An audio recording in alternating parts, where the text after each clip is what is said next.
Irmãos, boa noite. Vamos agradecer a Deus pela bênção de mais um dia. Agradecer a Deus porque Ele tem sido bom para conosco. Ele tem cuidado de nós em todo o tempo. Como disse o pastor Adler domingo passado, mesmo quando parece que Ele não está agindo, Ele está presente. Então a gente precisa de agradecer a Deus por isso. Vamos orar. Pai amado, nós queremos agradecer o Senhor pelo dia de hoje. Sabemos, ó Deus, que o Senhor esteve conosco todo o tempo, livrando-nos, dando-nos, ó Deus, a certeza, a convicção do direcionamento do Senhor, a proteção paterna do Senhor em todo o tempo, a provisão do Senhor, provisão material, a provisão espiritual, a provisão emocional. Muito obrigado, ó Deus, porque em todo o tempo nós tivemos a presença do Senhor agindo em nossas vidas. E agora, ó Deus, nós reservamos esse tempo para estarmos na Tua presença. Que o Teu Espírito Santo nos ajude a entendermos a Tua palavra, a de fato entendermos o que é ser igreja, o que é ser servo do Senhor. Nós queremos conhecê-lo cada dia mais, crescermos, ó Deus, neste conhecimento.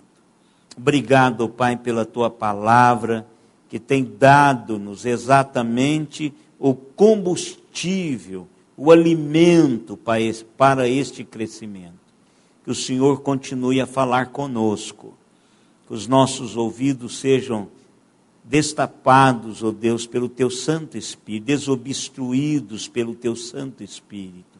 O Senhor esteja abrindo as nossas mentes, ligando a luz do nosso coração e da nossa mente, iluminando a nossa mente para entendermos a Tua palavra. Obrigado, Deus, por cada pessoa aqui presente. Obrigado, Deus, por aqueles que estão conectados conosco, aqueles que ainda se conectarão conosco hoje. Que o Senhor esteja acompanhando a vida de cada um. Obrigado, Deus, pela bênção de podermos estar aqui juntos, desfrutando da Tua presença e da Tua palavra, em nome de Jesus. Amém, Senhor. Amém. Às vezes, irmãos, nós falamos de livramento e nós presbiterianos, a gente acha que tem algumas nomenclaturas que são dos irmãos pentecostais, né? Então, às vezes a gente não fala porque, olha, presbiteriano não fala isso, né? Então, às vezes a pessoa está com vontade de falar aleluia, não fala não, aleluia, na igreja Assembleia de Deus é que fala aleluia, né? Então, a gente fica selecionando os vocabulários, achando que não pertence à IPB. Mas, quando nós falamos de livramento, é quando Deus, de alguma maneira maravilhosa, evita claramente algo que poderia acontecer conosco de pior. Por exemplo, o Fernando teve isso essa semana passada, né? Sexta-feira. O Fernando caiu e ele, sua mão desse tamanho, né? Caí. Diz, quanto maior a árvore, maior o tombo, né, Fernando? Então, ele caiu, a cadeira deu um problema, ele caiu, bateu com a cabeça no chão. Foi para o hospital, tal, e etc. Aí a gente pensa assim, puxa, não houve nada. Agora, não houve nada, por que não houve nada? Tem gente que cai de um tamborete, quebra a perna, quebra traumatismo craniano, quebra o cóccix, né? Então, não houve nada, Mas a gente precisa entender, Senhor, ó, muito obrigado, porque não houve nada. Eu fui, não tenho mais dor de cabeça, não houve nada de verdade. Eu estava, segunda-feira, limpando umas peças com aquela escova elétrica, aquela escova, perigosíssima aquela escova. Preciso trabalhar com todos os IPIs, né? Precisa ali óculos, luva, porque é muito ruim aquele negócio. Então eu trabalhei tal ali o dia todo praticamente. Preparei todas as peças. Quando eu cheguei, fui pôr as peças na caminhonete para entregar para o irmão Valdir, eu vi que passou um negócio, sabe assim que você não viu e passou. Então eu falei, não, mas lá em casa eu tenho lá uma máquina e eu tenho uma escova para adaptar nessa máquina, eu vou passar. E aí cheguei em casa, peguei a máquina, a Simone saiu com a Lívia e foi levar a Lívia na rodoviária, né? E aí eu peguei aquela máquina e o óculos ficou lá em cima. Eu falei, gente, mas só um negocinho aqui, não vai ter nada. Não deu outra. Pegou e um fiozinho daquele negócio, pá, no meu olho. Na hora, aquela dor violenta, eu corri, tampei assim, claro, a primeira coisa que você faz, corri para o espelho vermelho igual um pimentão. Falei assim, deu hemorragia. Bateu num vaso, muito vascularizado, deu hemorragia. Aí eu pensei assim, trabalhei o dia todo de óculos, de luva, um minutinho, quer dizer, não fiz nada, não tirei o negócio. Eu não conseguia ver a dor muito grande no olho. Eu falei, bem, agora eu vou esperar um pouquinho, porque vou esperar a Simone chegar, porque ela tinha saído de carro. Falei, eu vou esperar chegar e para me levar ao hospital. Porque se esse fiozinho de arame está aqui, vai enferrujar, esse negócio vai... Aí você começa a pensar, né? Aí você dá cordas a tudo. Tudo bem, fiquei com o olho ali, lavei o olho, fiquei e tal. Simone chegou, nada, não tem nada no olho, não pinguei uma gota de colírio. Então, para mim, isso chama livramento. Todos nós sabemos. Eu não sei aonde pegar no olho pegou, porque ficou hipervermelho. Agora, estou vendo, não tem problema nenhum. Para mim, isso é livramento. E eu agradeci a Deus por livramento. Então, às vezes, os irmãos me veem orar por livramento. Não são todos que eu vejo. Mas eu tenho certeza que o dia todo, Deus está cuidando de mim. O dia todo, Deus está cuidando de você. E a partir do momento que eu tive essa consciência, um dos tópicos da minha oração final do dia é dizer, Senhor, muito obrigado pelos livramentos, aqueles que eu não percebi. Imagine vocês, quantas vezes, alguns a gente vê, não é isso?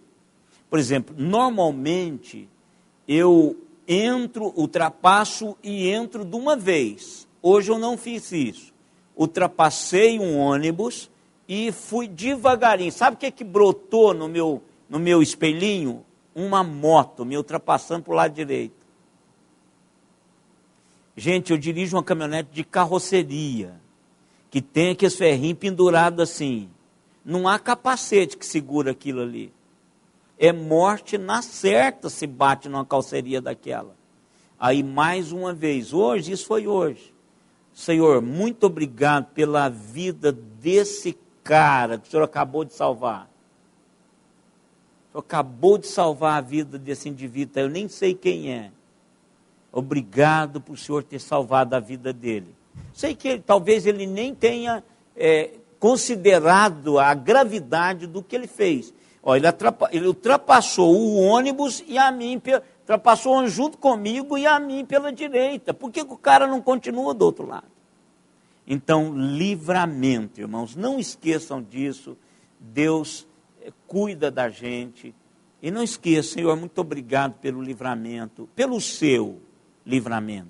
Que eu sei que Deus faz isso todo o tempo. Não é só um tombo na cadeira, não é só uma imprudência, porque aquilo é um livramento que Deus fez comigo, foi uma imprudência. Com o Fernando foi um acidente. Porque eu fui imprudente. Eu sei que não pude mexer com aquilo com óculos. Já sei disso há mais de 40 anos. Sei dizer alguma coisa, minha irmã? Não.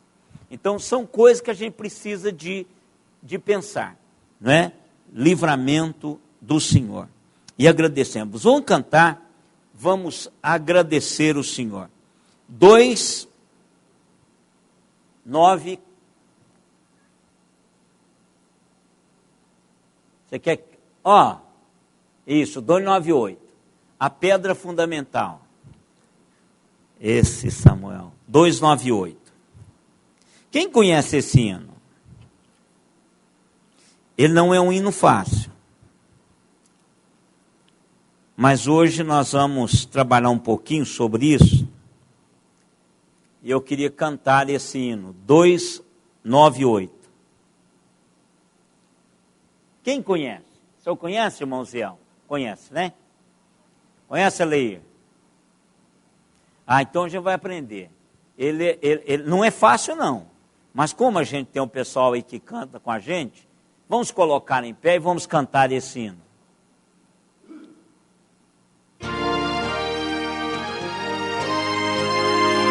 A nota é alta. Vamos deixar eles cantar uma vez primeiro. Passa a primeira estrofe, Samuel, depois você passa, repete.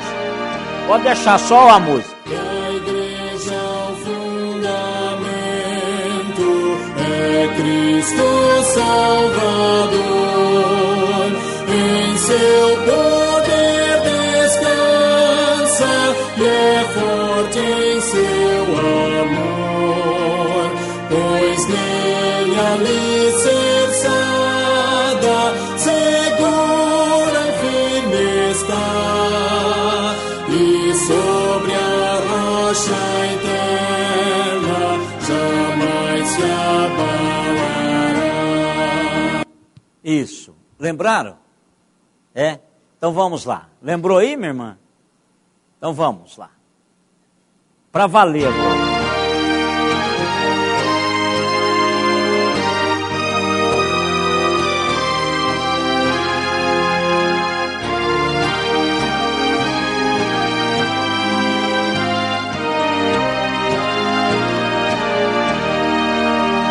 A igreja é o fundamento, é Cristo Salvador, em seu poder descansa e é forte em seu amor, pois nele alicerçada,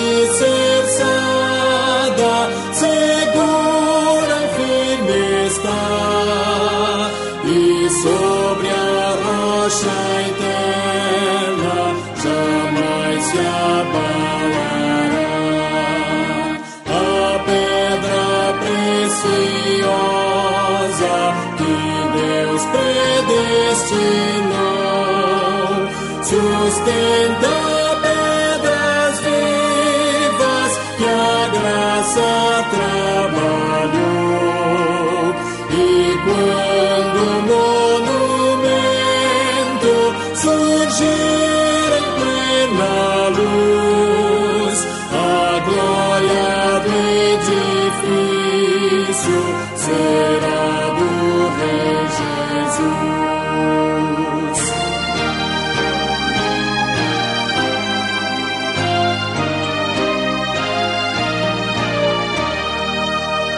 Neste edifício santo que visa o teu louvor, esteja a tua bênção, rogamos Senhor, e muitos pecadores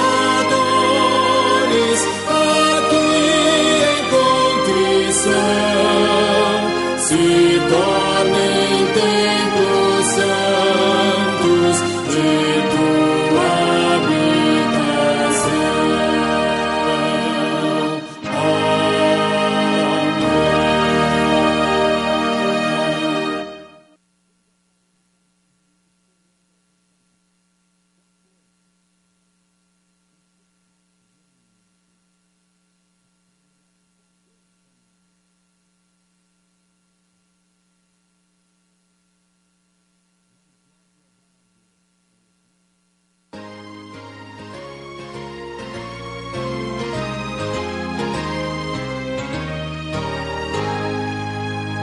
Vamos nós louvar a Deus, vamos ao Senhor de toda luz, Santo, Santo. Cantem, louvem lá nos céus, nosso Deus e Rei Jesus. Exaltado seja Deus, Santo, Santo. Exaltado seja nosso Deus e Pai, exaltado para sempre o exaltai. Cantem, louvem lá nos céus, nosso Deus e Rei Jesus. Exaltado seja Deus, Santo, Santo. Nosso Deus eterno Pai, Santo, Santo. Deu-nos bênçãos por Jesus, vede, vede. Ao Senhor glorificai, vós os salvos pela cruz. Sim, conosco glória dai. Vinde, exaltado seja nosso Deus e Pai, exaltado para sempre o exaltai. Cantem, louvem lá nos céus, nosso Deus e Rei Jesus. Exaltado seja Deus, Santo, Santo.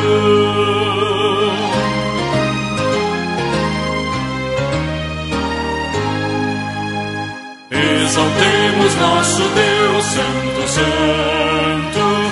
Exaltemos com fervor hoje, hoje. Tributemos todos nós hinos santos de louvor, sim, louvor em alta voz hoje, hoje. Exaltado seja nosso Deus e Pai, exaltado para sempre o exaltai. Cantem, louvem lá nos céus, nosso Deus e Rei Jesus. Exaltado seja Deus, Santo, Santo. Amém. Vamos orar. Neuza vai nos dirigir a Deus na oração, Neuza. Pai amado, graças te damos por esta noite, por Amém, estarmos aqui, Senhor. Obrigado. Peçamos que o Senhor abra os nossos corações para nós Amém, ouvirmos Deus. a sua palavra. Sim, Dê-nos Pai. sabedoria, Senhor. Amém. Dê-nos o entendimento. Sim, Pai. E unja, Senhor, a boca do pastor que vai falar nos Amém, nossos Senhor. corações. Amém. Em nome de Jesus é que nós oramos. Amém, Senhor. Amém. Deus abençoe. Pode sentar, irmãos. Vou matar esse povo de oração para orar. Orar, né, meu irmão? Uma oração bonita, e uma fala direitinho. Orar e conversar com o Papai do Céu é fácil, né? Ao chegar perto, hein? Aí tem que falar igual a irmã Rosinha. Ora o meu marido. É. Fazer o quê, né? Irmãos, nós estamos em 1 Coríntios. Estamos conversando sobre a igreja de Corinto. Paulo teve que escrever essa carta a essa igreja devido a alguns problemas que essa igreja estava passando, problema de divisões. Paulo disse para essa igreja quem era Jesus Cristo, quem era Paulo, quem era Apolo. Paulo quis mostrar para essa igreja que o conhecimento transmitido a ela foi um conhecimento vindo do coração de Deus para a vida da igreja, e que essa igreja recebeu o melhor, que essa igreja deveria ter crescido, no entanto, ela não cresceu. No entanto, ela continuou criança, continuou precisando de papinha, de mamadeira. E Paulo quer que essa igreja cresça. E é por isso que Paulo agora vai começar a dar a esta igreja de novo uma base para que a igreja entenda qual é o projeto de Deus para a vida da igreja.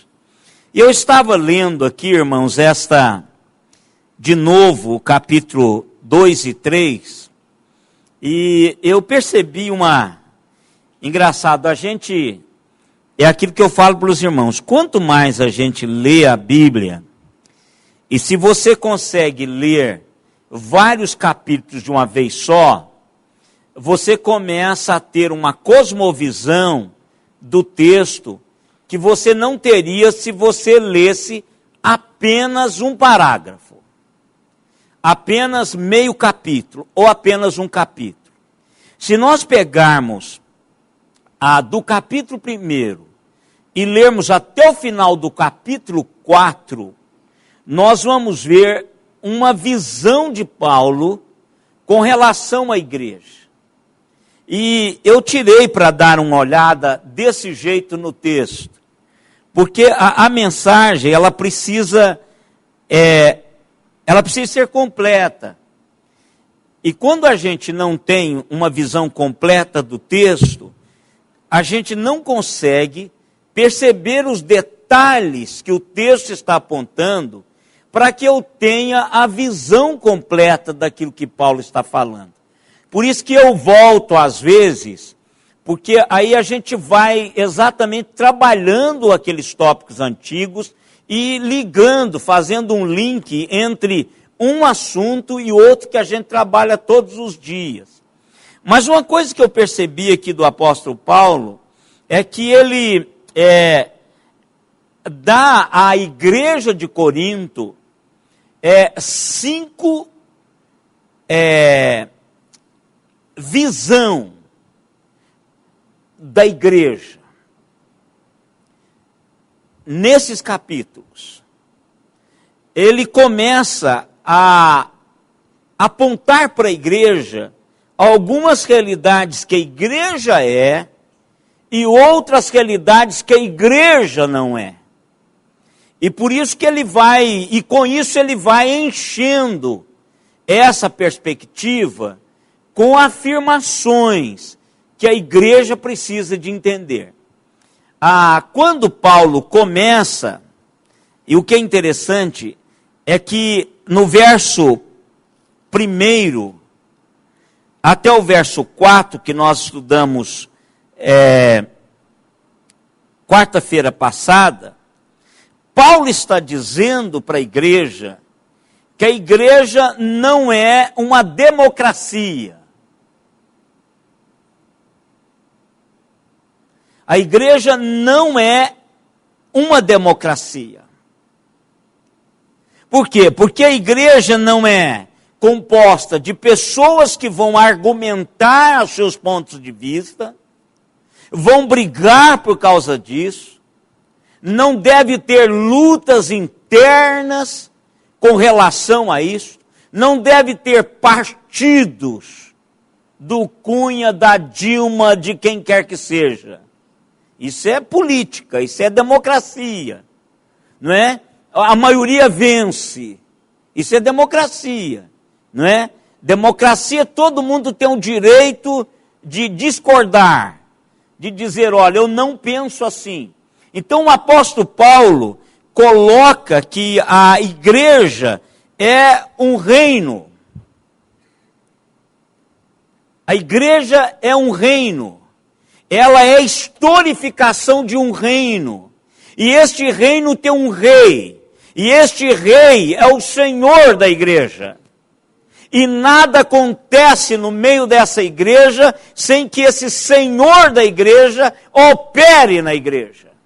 A sabedoria para abençoar a igreja, tem que vir a fonte primária de sabedoria, tem que vir do rei da igreja, do Senhor da igreja, do Salvador da igreja, do Senhor, do Rei do reino. Não é de Paulo, Apolo, Pedro, não. Jesus Cristo, Ele é o Senhor da igreja. Não é uma democracia. Eu não faço aquilo que eu quero. Eu posso até discordar, mas a verdade não deixa de ser verdade, apesar de eu discordar com ela. Por quê? A verdade do Rei do reino é absoluta. A autoridade é de Deus. E por isso que Paulo coloca isso aí de uma maneira maravilhosa. Ele diz, olha, não tem que ter briga, não tem que ter disputa, não tem que ter lutas internas, não tem que argumentar, porque o argumento de verdade da igreja, ele vem, a fonte é de Deus. Ele diz, eu não vim pregar sabedoria humana, eu vim pregar Jesus Cristo, o crucificado, o que morreu pela igreja, o que pagou para a igreja. Então Paulo está dizendo assim, olha, se vocês estão brigando, se vocês estão argumentando, se vocês estão em lutas internas, eu quero dizer para vocês que vocês não cresceram, não entenderam o projeto. E aí vocês estão precisando novamente de mamadeira. Estão precisando novamente de ter que dar vocês papinha. Porque vocês não entenderam nada.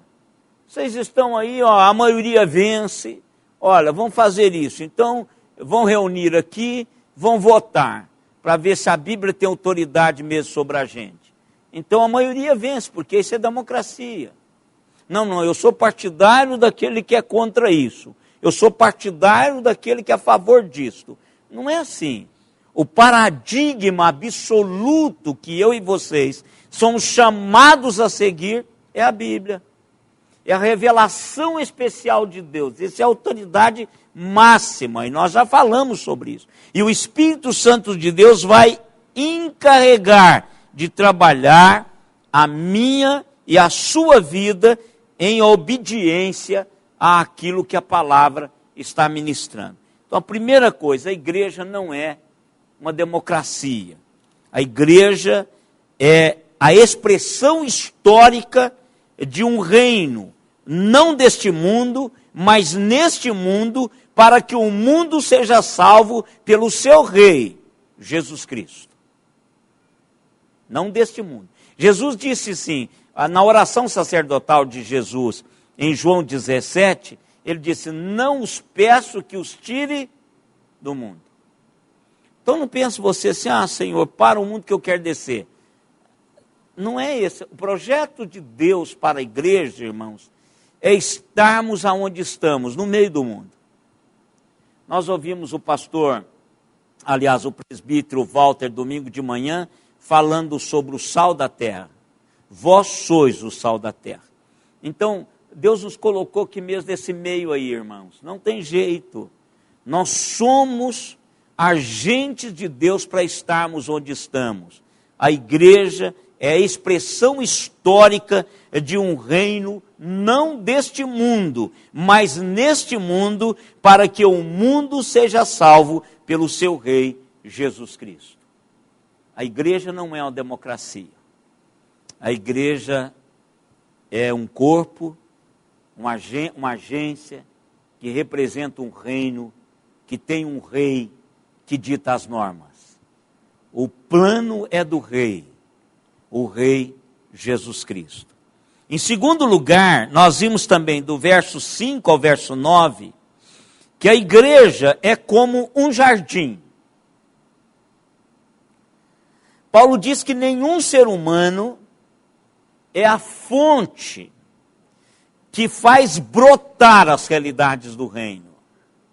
Ele diz que um pode regar, o outro pode plantar, mas o crescimento vem de Deus.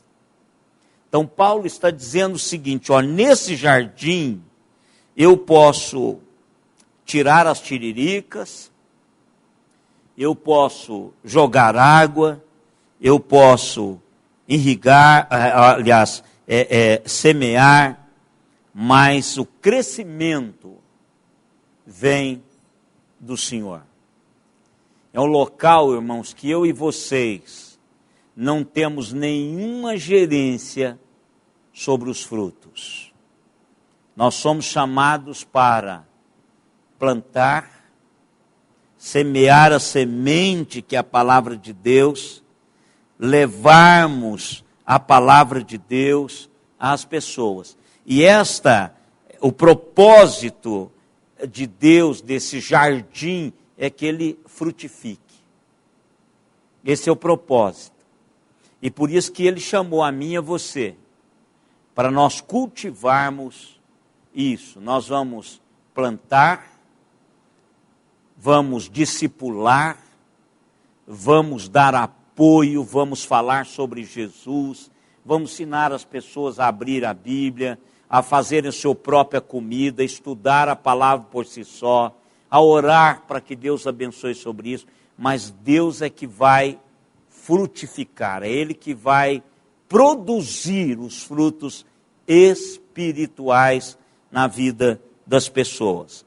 Paulo diz que somos todos colegas de trabalho, somos todos servos, servindo no campo de Deus, ou seja, na seara do Senhor. Todos nós. Aquele que carpe, aquele que rega, aquele que semeia, não é maior do que o outro. Todos nós somos trabalhadores, colegas de trabalho, chamados para fazer essa função. Uns vão irrigar, outros vão carpir, outros vão transplantar, outros vão semear, mas o fruto é do Rei do Reino. E isso é fantástico, irmãos, porque a gente descansa. A gente descansa. A gente precisa de plantar a semente da fé, plantar a semente da palavra e esperar que o Espírito de Deus trabalhe no coração das pessoas e que elas vão se convertendo, vão se crescendo. E esse é o objetivo do apóstolo Paulo. Paulo está falando, olha, nós precisamos de trabalhar sim, mas quem vai produzir as realidades é o Espírito. Eu preciso de permitir que isso aconteça. Terceiro lugar, é o que nós vamos começar hoje. Isso eu já falei nas quartas-feiras passadas. Hoje nós vamos começar no verso 10. E até o verso 15, Paulo agora está trabalhando uma outra expectativa. E primeiro ele diz que não é uma democracia, mas é uma agência do reino. A igreja é uma agência do reino que tem um rei. A igreja é como um jardim, né, que se planta, rega, mas o fruto vem do Senhor. Agora a igreja é como um edifício. Vamos ler aí, verso 10 ao verso 15. Vamos fazer essa leitura alternadamente. Segundo a graça de Deus que me foi dada, lancei o fundamento como prudente construtor, e outro edifica sobre ele. Porém, cada um veja como edifica.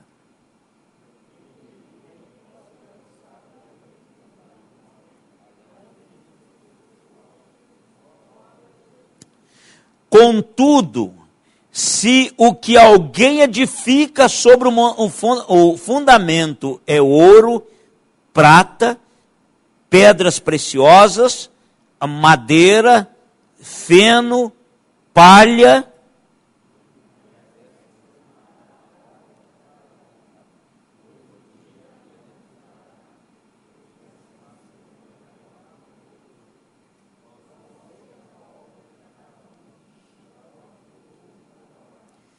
se permanecer a obra de alguém que sobre o fundamento edificou, esse receberá galardão.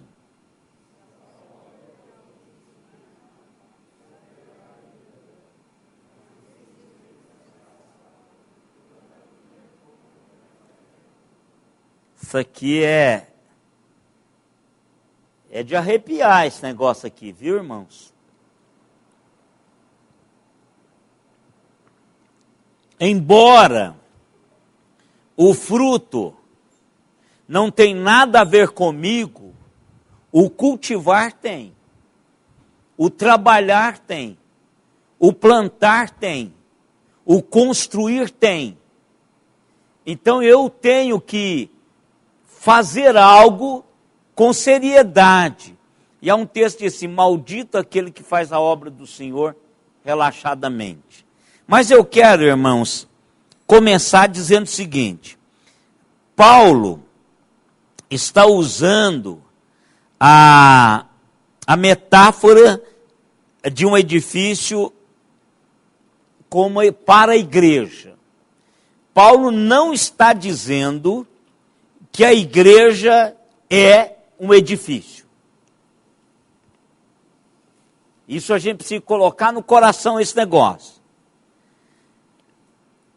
A igreja não é um edifício. A igreja, Paulo está usando o edifício como uma metáfora. E Paulo quer trazer algo bem conhecido para dar aos seus ouvintes a perspectiva do que ele quer dizer, a compreensão do que ele quer dizer. Ele diz: a igreja é como um edifício. Ele não diz a igreja é um edifício. Se a igreja for... Tem muita gente que acredita nisso, irmãos. Por isso que isso aqui é em qualquer lugar, viu? De norte a sul. Se nós... Aí eu sei que foi uma batalha. Os mais antigos que estavam aqui, foi uma batalha quando disse que derrubar esse prédio aqui, ó. Porque embora nós entendemos que a igreja somos nós concebemos que a igreja é esse prédio. Então é só falar que vai derrubar um prédio antigo para construir um prédio novo, para que a igreja do Senhor reúne e você caça uma briga na assembleia que vocês nem imaginam. Então, Paulo está deixando muito claro sobre isso. Paulo não está dizendo, olha, a igreja é um edifício. Ele não está falando isso aqui, não. Ele não está dizendo que a igreja é um edifício. Ele está usando a metáfora de um edifício para dar a mim e a você uma concepção. Primeiro ele diz o seguinte: olha, eu fui que lancei o fundamento. Fui eu que lancei o fundamento dessa igreja. Olha aí. Olha o verso 10. E ele ainda diz: segundo a graça de Deus, ou seja, a habilidade que Deus me deu, eu lancei o fundamento como um prudente construtor. E aqui ele está dizendo, sabe qual que é a palavra grega aqui? Arquiteto. Arquiteto. Irmão, se você não tem noção de uma construção, né, Geraldo? Você não vai importar com a fundação. Por isso que não são poucas as casas que trincam. Porque o que falta? Fundação. Fundação, dinheiro não aparece, some dinheiro. Mas é a base. Então Paulo está dizendo assim, olha, fui eu que lancei o fundamento desta igreja. E ele diz lá atrás, que esse fundamento não foi baseado em conhecimento humano. Ele não quis se mostrar dar à igreja de Corinto um pouco da sua bagagem intelectual. Ele decidiu nada saber a não ser Jesus Cristo e este crucificado. Ou seja, ele está dizendo que a base da igreja foi uma base sólida. E aí ele começa agora, irmãos, a dizer sobre as pessoas que vão construir sobre essa base. Aqui ele começa então, irmãos, dizer o seguinte: olha, eu disse para vocês sobre a base. Orientei para vocês, coloquei os radiais certinho, coloquei a pedra angular. Agora, vocês estão construindo errado. É isso que ele vai dizer para eles. O verso continua dizendo assim: e o outro edifica sobre ele, porém cada um veja como edifica. Paulo enfatiza que Cristo é o fundamento e que Cristo é a base dessa construção. E que o que nós fazemos sobre essa base é da nossa própria responsabilidade. O que nós falamos, o que nós trabalhamos sobre isso é da nossa própria responsabilidade. E às vezes, irmãos, a gente coloca sobre isso tanta coisa e esquecemos o fundamental. Eu li uma história que eu achei muito interessante essa história. É um pastor muito sério, chama-se Bob George. É isso mesmo, é Bob. O nome dele é Bob. Bob George.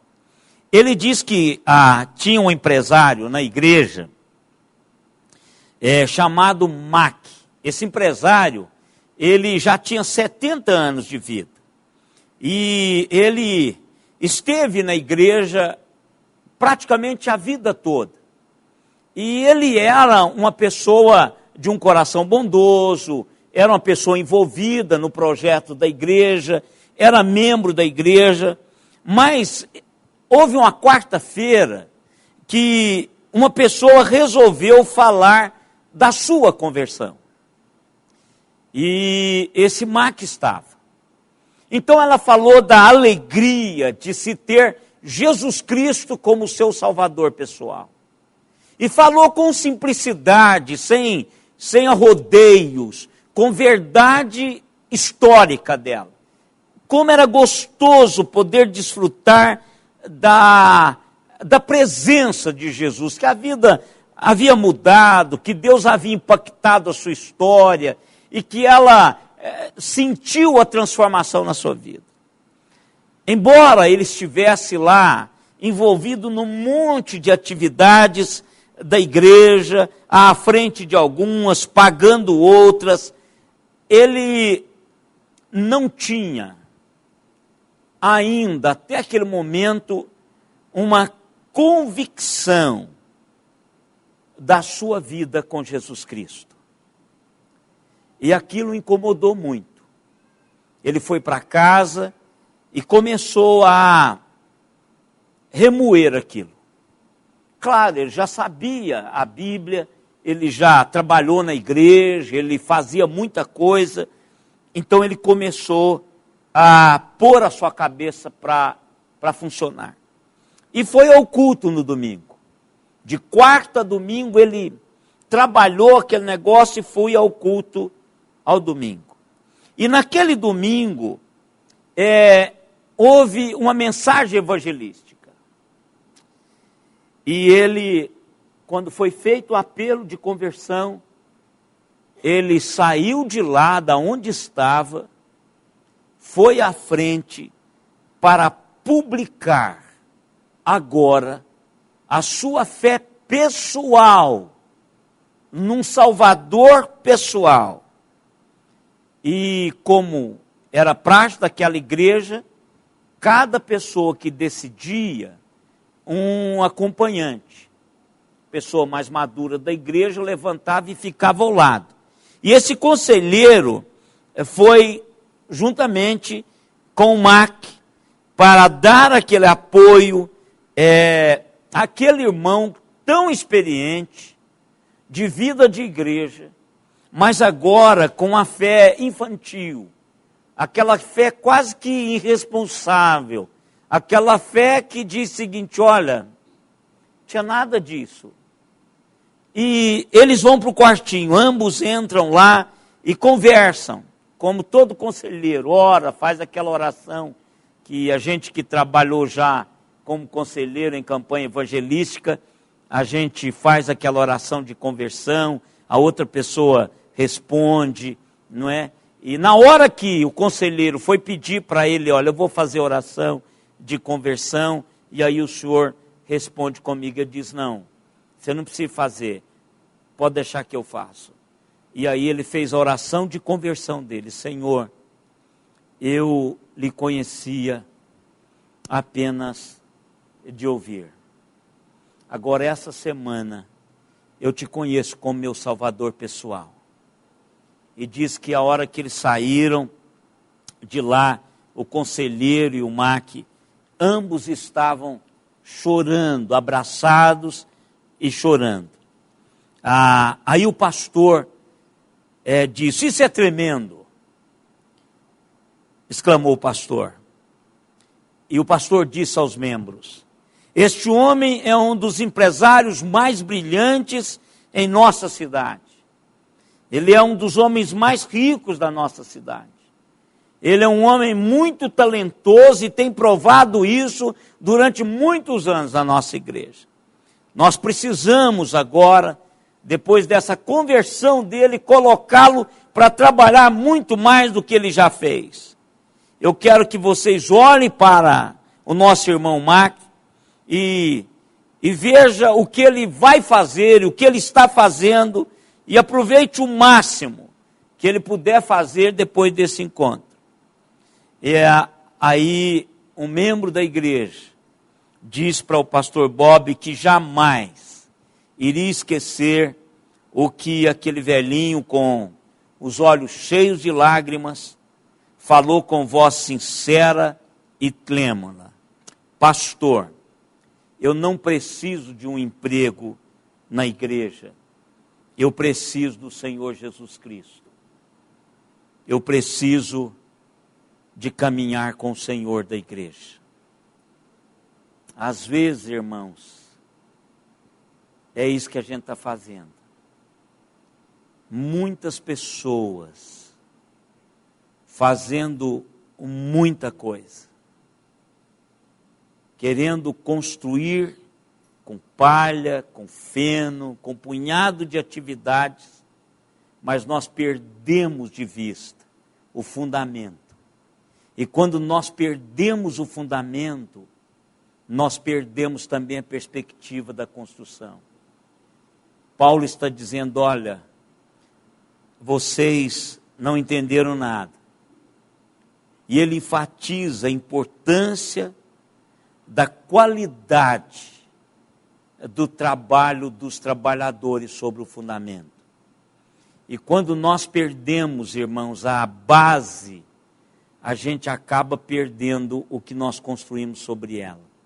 A gente acaba construindo coisas que nós gostamos, por isso que não é uma democracia, por isso que é uma agência do reino. Paulo está dizendo que a qualidade do trabalho e a qualidade dos materiais da construção são importantes. Paulo está dizendo, não perca o fundamento. Por isso que alguém às vezes fala assim, nós precisamos de voltar ao fundamento. Por quê? Porque às vezes a gente perde a perspectiva de por que é que nós estamos aqui, irmãos. A gente faz tanta coisa, a gente constrói com materiais reciclados, coisa que vem do mundo, que a gente não sabe, esquecemos o material original da fonte que vem de Deus, que a gente pode beber direto na fonte.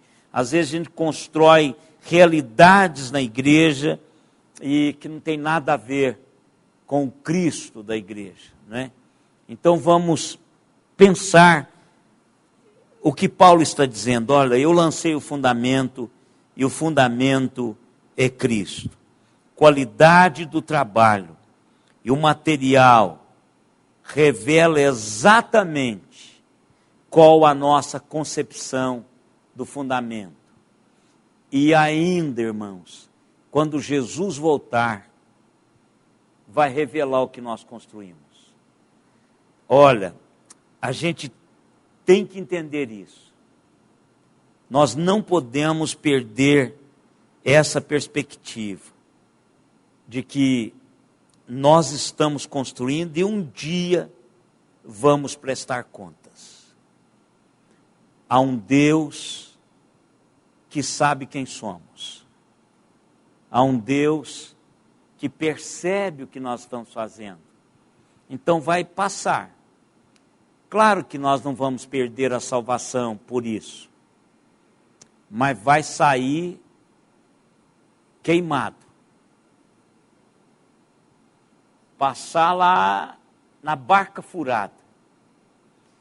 E a intenção de Deus não é essa. A intenção de Deus é que nós possamos dar o nosso melhor para podermos construir sobre o fundamento que os nossos pais têm construído. A igreja precisa, sim, estudar a Bíblia com seriedade.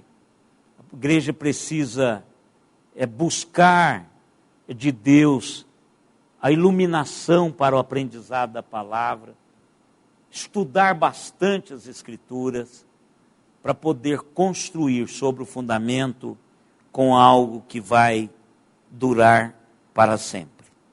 Diga, meu irmão.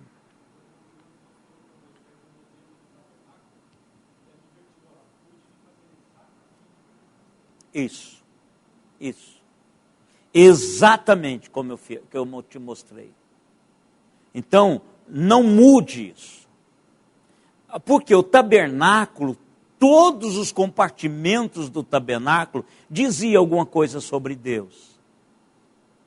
Fundamento da igreja, por exemplo, se eu viver como igreja, do jeito que Deus quer, o mundo, eu vou representar, a igreja representa a multiforme graça de Deus no mundo.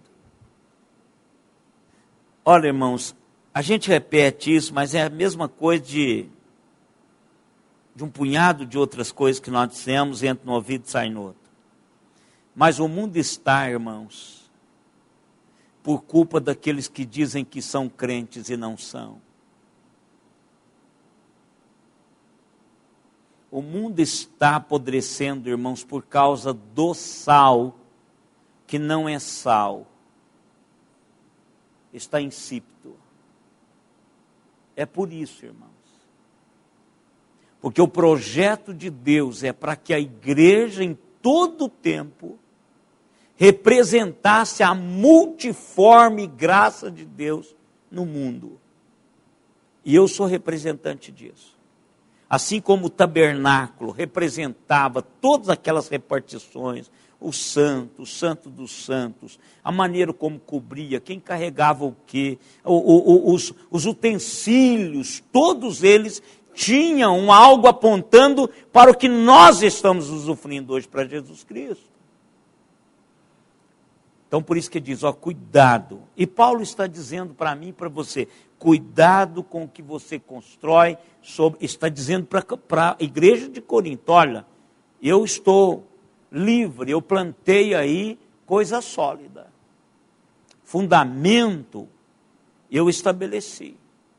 Agora, aqueles que vão construir sobre o fundamento, olha, tome cuidado. Trabalhadores e material. Eu vejo o que você está pondo como edifício, como projeto de Deus para o mundo. Então, o que a gente precisa saber, irmãos? A igreja não é um edifício, é um povo.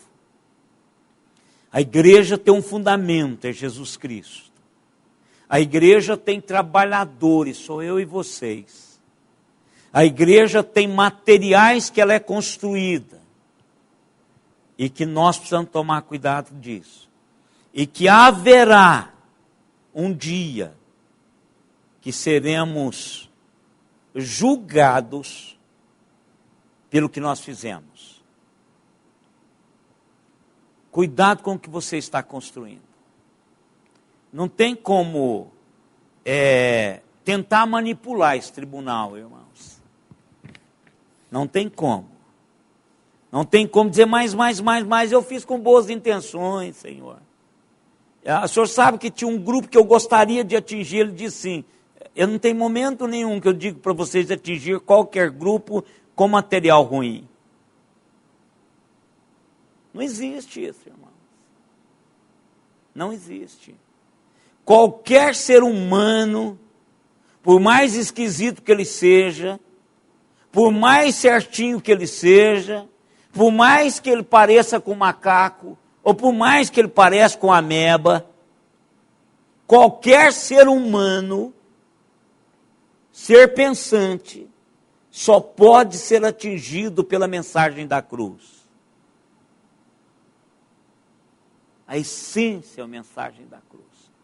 Você faz isso cantado, o método, você vai levar, mas você tem que levar a mensagem da cruz. É isso que nós precisamos de entender. O material e o trabalhador é responsável por isso. Então Paulo está alertando a igreja e a mim e a vocês. Cuidado com o que você está construindo. Ou seja, a sua representatividade da igreja do Senhor no mundo, como é que tem sido? Como é que tem sido? Será que nós parece que somos empregados do reino e não temos uma vida com o rei? Jesus Cristo nos chama para andarmos com ele, para estarmos próximo dele, para desfrutarmos dele, para experimentá-lo em todo o tempo. Trabalhar para ele, irmãos, é uma consequência de estar com ele. Não é o contrário. Não é trabalhar para ele que vai dizer que eu estou com ele. Às vezes não é. Às vezes não é. Nós tínhamos uma mania assim, aliás, antigamente, a pessoa chegava na igreja, o que a gente fazia para segurá-lo? Dava um cargo para ele. Olha, fulano canta muito bem, viu? Ah, é? Então vem cantar aqui. Você não sabe se o cara, nada. E depois o cara cantava, ia embora, sumia. E dizia que já tinha sido da igreja presbiteriana. Né? Já fui daquela igreja. E tem um punhado de Araraquara que é assim. Então, não é assim. Eu preciso conhecer a Deus primeiro, para depois servi-lo. Minha caminhada com Deus é que vai me estimular a servi-lo de coração e de alma. Eu sempre falo isso, e você já deve ter me ouvido falar. Para mim, o exemplo maior disto, irmãos, é quando Jesus Cristo cura a sogra de Pedro. Qual que é o detalhe ali da cura da sogra de Pedro, irmãos? Hein? Após haver sido curada, ela passou a servi-lo. Essa mensagem eu ouvi em 1980, não, 90. Não, 80 mesmo.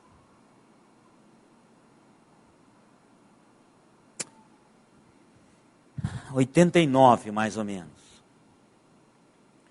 Você esteve naquele encontro que o pastor Carlos Alberto levou aquele pastor do avivamento entre os Zulus lá no colégio? Você lembra que a mensagem que ele pregou foi nesse texto? E quando ele diz o seguinte: só se pode servir a Jesus Cristo depois de ser curado por ele. Nunca mais esqueci isso. Então, eu sirvo a Cristo quando eu caminho com Cristo. aí eu vou servi-lo da maneira que o meu Senhor quer. Se eu chego e já vou servir imediatamente, eu estou servindo o pastor, servindo quem quer que seja, menos a Jesus. Que foi o que o pastor Bob contou. O Mark trabalhava e já, por nada, quase que esse cara vai embora sem conhecer a Jesus Cristo. Por nada que ele cai lá naquele, mas Senhor, eu fui membro da igreja presbiteriana 70 anos. Ele diz, não, você trabalhou para a igreja presbiteriana, mas eu não te conheço. Já imaginou isso, irmãos? Eu ser pastor a minha vida toda, e quando chegar lá, no dia que eu vou encontrar com Jesus, falar assim, quem? Ah, Senhor, eu fui pastor da IPA. IPA, eu conheço alguns lá, mas você eu não me lembro. Não te conheço. Já imaginou isso, irmãos? Andar com Deus, conhecer a Jesus Cristo. Primeiro, depois a gente vai servi-lo. Ser curado por Jesus, depois nós vamos servi-lo. Paulo diz, eu lancei um fundamento sólido. Trabalhador, cuidado. E cuidado com o material que você usa. Porque vai vir um dia, será testado, provado pelo fogo. Ou seja, algo que vai mostrar e vai destruir aquilo que não presta. Não é? E isso é para crente, hein, irmãos? Isso é para crente. O texto não está dizendo de nenhum, esse é para galardão, não é para salvação. Isso é para galardão. Pense vocês, tem gente que fica ostentando a medalha de ouro, os troféus, né, de física, química, tudo, né? Eu quero, não há nada esse. Agora, aquele galardão, que eu não sei o que é. Eu tenho a impressão que não é um negócio brilhoso que vai ficar pendurado no meu pescoço, não. Porque ouro, o que representa isso lá? Nada. Eu não sei o que é, não, irmãos. Mas deve ser um negócio muito legal para se ter. Então, nós ainda estamos a tempo. Aquele irmão Mark, 70 anos. Eu queria que você curvasse a sua cabeça e falasse com Jesus sobre a sua vida.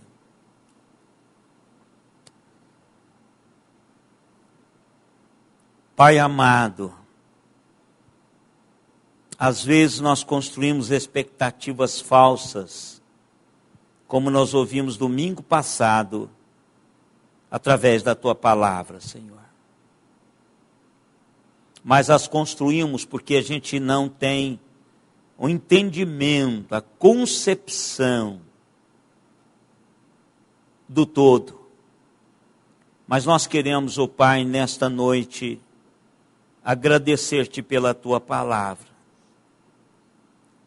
Paulo, inspirado pelo Teu Santo Espírito, escreve à igreja de Corinto, e hoje, essa carta está sendo lida na igreja presbiteriana de Araraquara, dizendo para nós que o fundamento é Cristo e que o importante é relacionar-se com Ele, é caminhar com Ele, é servi-lo, porque servindo-o, nós vamos estar fazendo o que Ele quer que seja feito, e com o material que Ele terá disponível para cada um de nós.